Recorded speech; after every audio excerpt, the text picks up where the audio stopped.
Oi, pessoal, tudo bem? Estamos na aula 3 do estudo do Evangelho segundo o Espiritismo, a parte 3 da introdução. Como vocês sabem, estamos colocando aqui algumas questões históricas para nos ambientarmos, para a gente contextualizar quando a gente iniciar propriamente o estudo no livro, né? Na última aula, a gente terminou falando de Jacó. Jacó que esperou 7 anos para se casar com Raquel, e ao final desses 7 anos descobre que na verdade tinha se casado com Lia. Ele volta e coloca para o tio que essa situação não era aceitável. E o tio fala, não, tudo bem, não tem problema, mas você precisa então trabalhar mais 7 anos de graça para poder casar com a Raquel. E ele aceita. Ele aceita passar mais 7 anos trabalhando de graça apenas para esperar esse momento tão importante na vida dele, que era se casar com a tão amada Raquel. E esse momento acontece. Após 7 anos, ele casa com a Raquel, ele tem 2 filhos com a Raquel, José e Benjamim. José é um menino, para os conceitos da época, muito diferente. Ele tinha, digamos assim, umas sensações, alguns sonhos premonitórios, e sempre procurava o pai para contar esses sonhos, algo que incomodava muito seus irmãos.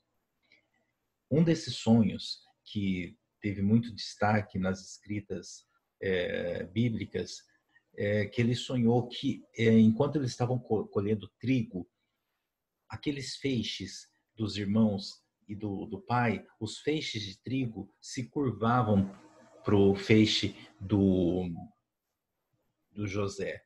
Mas esse sonho era mais um dentre tantos sonhos que ninguém conseguia interpretar.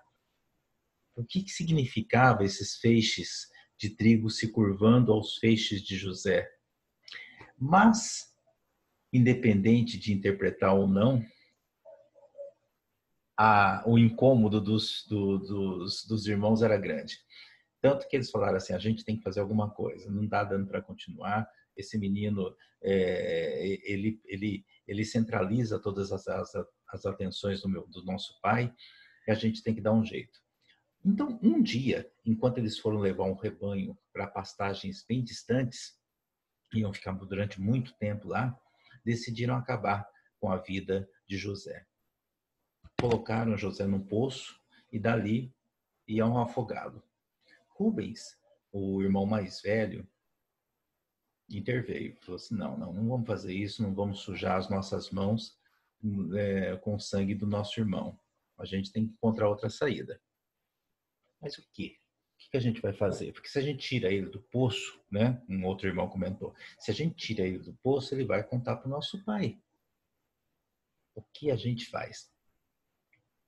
Perceberam que ao longo da estrada, alguns mercadores estavam passando, eles estavam, aqueles viajantes, comerciantes, viajando em rumo ao Egito. Aí eles tiveram a ideia de vender o José para esses mercadores. O que foi feito? Venderam o irmão para os mercadores, mas eles tinham que contar alguma história para o pai. E aí resolveram contar para o pai que José morreu defendendo as ovelhas dos lobos e eles nada poderiam fazer. Mas, na verdade, o que eles fizeram? Mataram uma ovelha e, com o sangue da ovelha, passaram nas roupas do José, e assim deu uma conotação mais real para aquilo que eles estavam falando, né? Enquanto isso, os mercadores levaram José para o Egito e lá venderam José para Putifar, que era um alto funcionário da casa real. E José então fica encarregado de fazer os serviços domésticos nessa casa real. Só que José, enquanto trabalhava lá, ele percebeu que Putifar tinha uma esposa jovem, bonita, e ela começou a se engraçar com José. Começou a perturbar o José fugindo dela, não querendo nada com ela, porque ele estava focado nos trabalhos que ele foi incumbido. Quando a esposa do Potifar viu que não tinha condição dela ter sucesso algum com José, ela resolveu simular uma agressão. Simulou uma agressão, contou para o marido e o marido mandou prender o José. José foi preso e aqui mostra o slide que eles manchando as roupas de José com o sangue da ovelha e no outro slide José sendo vendido a Potifar. Na prisão ele conhece o padeiro e o copeiro, duas pessoas que estavam ali já há algum tempo presas por algo que tinham feito, mas também sonhavam e também tinham dificuldade de interpretar esses sonhos. Mas, dentre tantas conversas que eles tinham, eles perceberam que José tinha facilidade de interpretar. Explicava o que significava aquilo. E dentre as premonições que José tinha frequentemente na vida, ele acabou falando que o padeiro seria executado e o copeiro seria perdoado e voltaria a desempenhar suas funções. O que acabou acontecendo. O padeiro foi executado e o copeiro voltou a trabalhar na função antiga. Mas, como a gente vem falando, as pessoas sonhavam, as pessoas tentavam interpretar sonhos, e essa era a grande dificuldade desse povo. E o faraó era mais um que sonhava bastante também, mas tinha um sonho que estava incomodando. Nesse sonho, haviam 7 vacas saudáveis, fortes, eram devoradas por 7 vacas magras e essas vacas continuavam magras. Num outro sonho, 7 espigas de milho lindas, né, fortes, eram devoradas por 7 espigas de milho mirradas, raquíticas, e continuavam raquíticas. E o que isso significava? Ninguém sabia explicar para o faraó. Até que um dia, o copeiro, ouvindo tantas lamentações do faraó, que já estava ficando maluco, porque ele não conseguia ter nenhum tipo nada que poderia elucidar isso aí, ele falou, olha, eu conheci um rapaz lá na prisão que ele tinha uma facilidade enorme para interpretar nossos sonhos. Eu falei, então chama esse rapaz. Chamaram, era o José, ele conheceu José, e o José, ao ouvir os sonhos do faraó, acabou explicando aquilo que ele entendia que significava. Que o Egito passaria por um período de grande fertilidade, durante 7 anos seria uma região de grande produção, e depois desse período viriam 7 anos de grande dificuldade, de grande seca, e que seria interessante o Egito se preparar para enfrentar esse momento tão difícil, né? Diante de uma tamanha retórica, uma ótima comunicação que ele possuía, o faraó simpatizou com José e nomeou ele o primeiro-ministro do governo, e dando a ele a responsabilidade, então, de preparar o Egito para esse período tão difícil. José, então, constrói o que hoje a gente conhece como silo, que permite, então, a armazenagem de grãos sem que eles se estraguem, né? Através dos recursos do Egito, ele passou a comprar produtos, sementes, grãos de regiões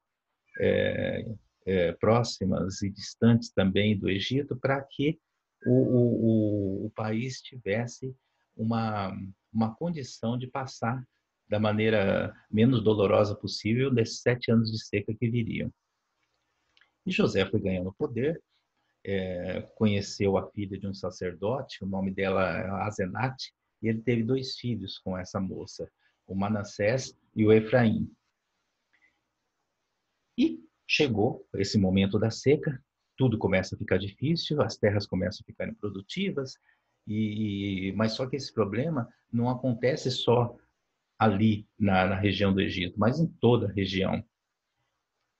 O pai de José, Jacó, como a gente já conheceu, ouvindo falar através desses mercadores que ficam viajando entre as regiões, que o Egito estava, diferentemente de outras regiões, estava passando um momento até mais tranquilo. Então ele pede que seus filhos, Jacó pede que seus filhos se dirijam até o Egito para que eles tentem comprar alguma coisa para a sua subsistência, né? Os meninos vão até o Egito, visitam um desses silos, e como José era um administrador que gostava de estar presente em todas as movimentações que ocorriam, José foi recebê-los. Quando houve o encontro, aconteceu justamente o que foi dito na profecia dos sonhos de José. Os irmãos se curvaram diante de José. É claro que foi um momento de extrema surpresa de ambas as partes, mas José não demonstrou uma grande mágoa diante de tudo que aconteceu. O que ele fez? Ele pediu com que os irmãos voltassem à terra onde estavam as famílias de cada um e trouxesse todos para cá, para o Egito, que ele ia dar casa, ele ia dar comida, ele ia dar toda a subsistência e segurança para que eles iniciassem uma nova vida no Egito. Então, imagina uma família, muitos ali já eram casados, toda aquela grande quantidade de pessoas vem para o Egito, recebendo uma estrutura que eles não possuíam lá. O Egito, então, começa a viver uma nova fase. A população do Egito era composta basicamente entre hebreus e egípcios. Só que os hebreus crescia de forma exponencial. Era um número de pessoas cada vez maior. Estava afetando a economia do Egito. E aí um dos faraós resolve confiscar os bens dos hebreus e colocá-los numa condição de escravos. E é nesse cenário de hebreus vivendo numa condição inferior aos egípcios que surge então na nossa história aqui um novo personagem, Moisés. Segundo a história, Moisés foi filho de pais hebreus. Eu acho que muitos de vocês sabem da história de Moisés, mas eu vou dar uma passada superficial para que vocês se localizem ou relembrem essa história. Moisés, filho de pais hebreus. Um faraó, na época que Moisés nasceu, ele decreta a matança de todos os meninos, todas as crianças do sexo masculino, menores de 2 anos. Por quê? Porque era uma maneira, na ótica do faraó, de conter a explosão populacional. A mãe de Moisés tenta esconder o máximo, de todas as maneiras, o nascimento desse menino, tentando salvar a vida dele. O que ela faz? Ela pega uma cestinha de vime, impermeabiliza com betume. Betume é um derivado de petróleo, mas passando no fundo da cestinha protegia, né? Na hora que a irmã do faraó ia tomar banho em um dos braços do rio, ela coloca a cestinha e a princesa Dermudes vê a criança, simpatiza com a criança e adota Moisés. O nome Moisés, eu acredito também que é só uma lembrança para todos que já acompanharam essa história, significa salvo pelas águas. Essa história de Dermudes encontrando Moisés nos braços do rio, muitos historiadores contestam. Muitos afirmam que ele era mestiço, filho de hebreu e egípcio. Outros dizem que ele era filho da irmã do faraó. Outros falam assim que foi algo muito fantasioso, porque o que ia fazer uma princesa tomando banho no rio, sendo que ela tinha toda o luxo do reino onde ela vivia, o que ela ia fazer no rio tomando banho? Mas, enfim, as escritas, os relatos bíblicos dizem que foi dessa forma que ocorreu.